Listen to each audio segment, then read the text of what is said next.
The school was under a literal state of emergency, a biohazard zone of our own making. And as I stood there watching the hazmat teams walk through the hallways I'd walked in shame for years, I realized that I hadn't just started an outbreak, I had ended a regime. Have you ever been pushed so far into the dirt that you decided to become the very plague your enemies feared?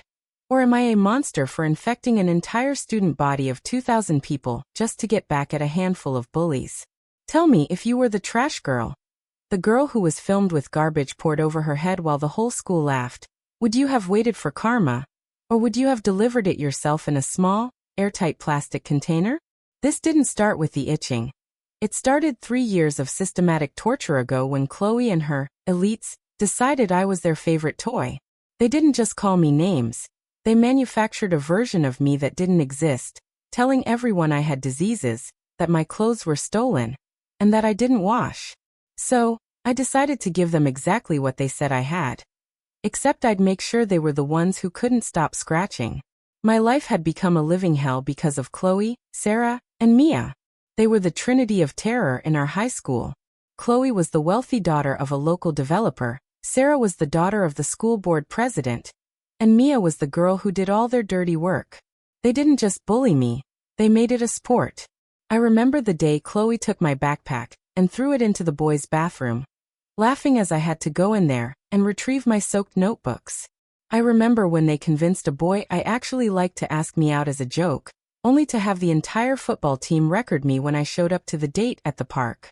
But the breaking point, the moment my soul turned to ice, was the locker room incident. They didn't just dump trash on me. They held the door shut while I screamed, filming every second of my humiliation in 4K resolution. When that video hit the school's confessions page, I wasn't just a loser anymore. I was a meme. I was the girl everyone pointed at and whispered trash as I walked by. The teachers did nothing. The principal told me to develop thicker skin. So, I developed a plan instead. When my little cousin came to stay with us with the worst case of head lice her doctor had seen in a decade, I didn't see a nuisance. I saw an army. I spent hours helping my aunt treat her hair, but every time I pulled a live one out with the fine-toothed comb, I didn't drop it into the bowl of soapy water. I dropped it into a small pill bottle lined with damp cotton. I was harvesting a biological weapon. I knew that for this to work, for it to truly take down the elites, it couldn't just be one person. It had to be a social epidemic. I needed to target the super spreaders. In high school, the super spreaders are the cheerleaders, the drama club, and the varsity athletes. They are the ones who are constantly in close contact, hugging, sharing jerseys, and taking squad goals photos with their heads pressed together. Monday morning of Phase 1 felt like I was walking into a movie. I had 3 separate vials in my pockets. I arrived 40 minutes before the first bell, knowing the theater department's costume shop was always unlocked. This was where Chloe and her friends spent their mornings rehearsing for the spring musical. I went to the rack where the lead costumes were kept. Chloe's character wore a heavy, velvet crown and a synthetic blonde wig. I didn't just put a few lice on it, I emptied half a vial into the fibers.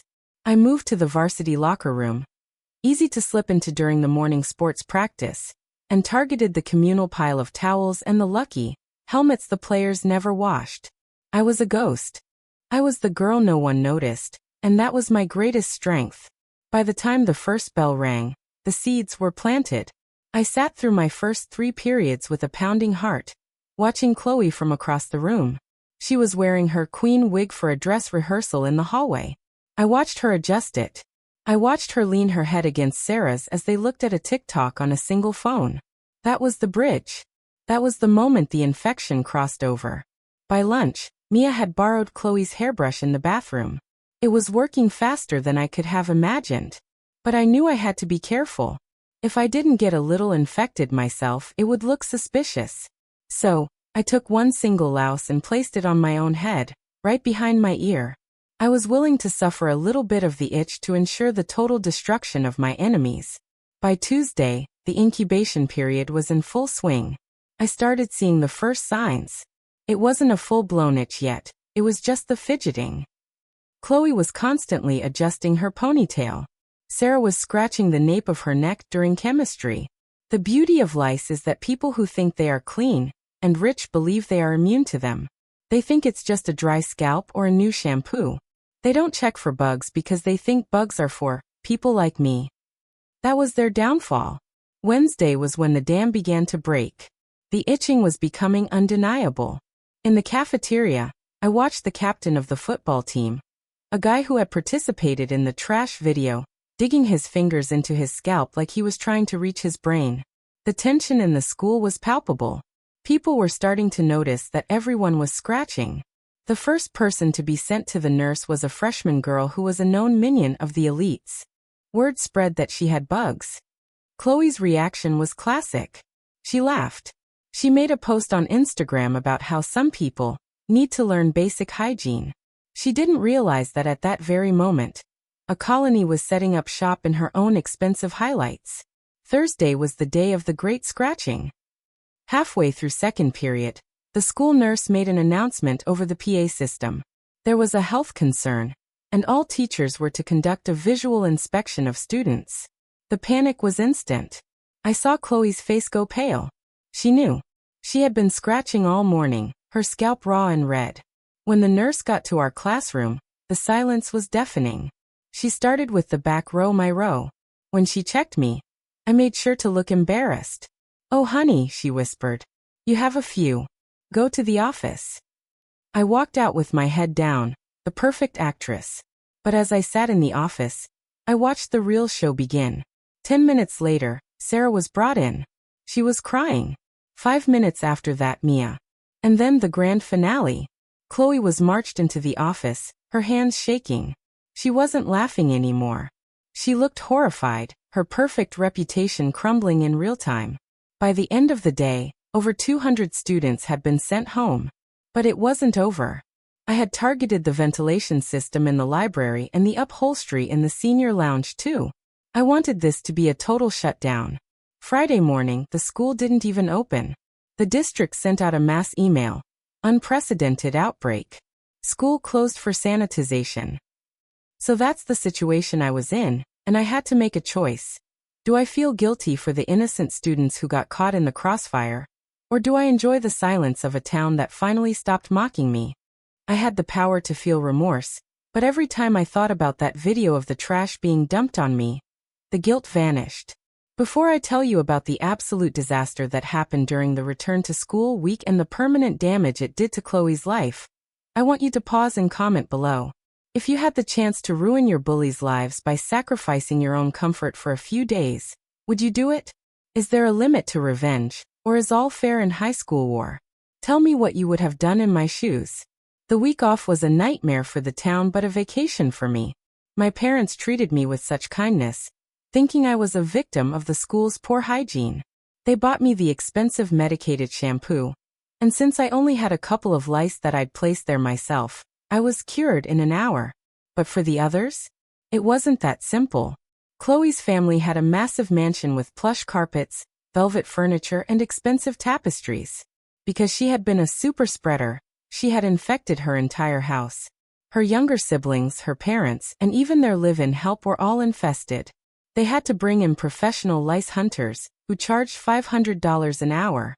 Rumor has it her father was so livid about the embarrassment and the cost that he took away her car. But the real climax happened when school reopened. The school board had mandated that every student be checked at the door by a team of nurses. It was the most humiliating thing I've ever seen. We had to stand in line like cattle.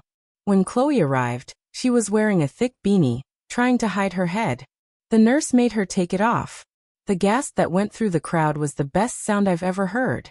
Chloe's hair, her beautiful, expensive, waist-length blonde hair, was gone. Well, not all of it, but it was hacked into a jagged, uneven bob.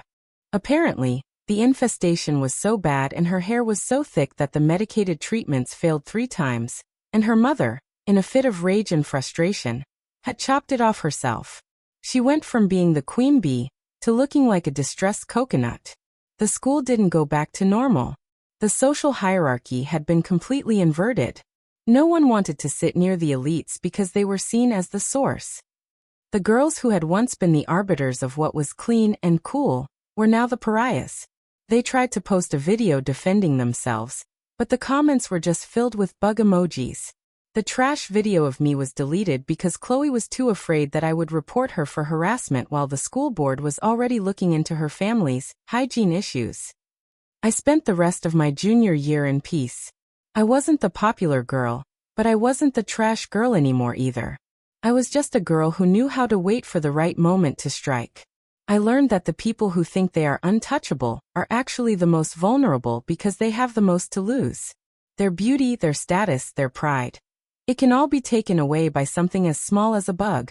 Chloe ended up transferring to a private school 3 towns over by the end of the semester. But the nickname, Lousy Chloe, followed her there too, thanks to a few anonymous emails I might have sent. As for me, I kept the fine-toothed comb in my drawer as a trophy, a reminder that I am never truly powerless. If you've ever felt like you were at the bottom of the food chain, just remember that even the smallest creature can bring down a giant if it bites the right place. Like this video if you think the bullies got exactly what they deserved, and that I was right to fight back.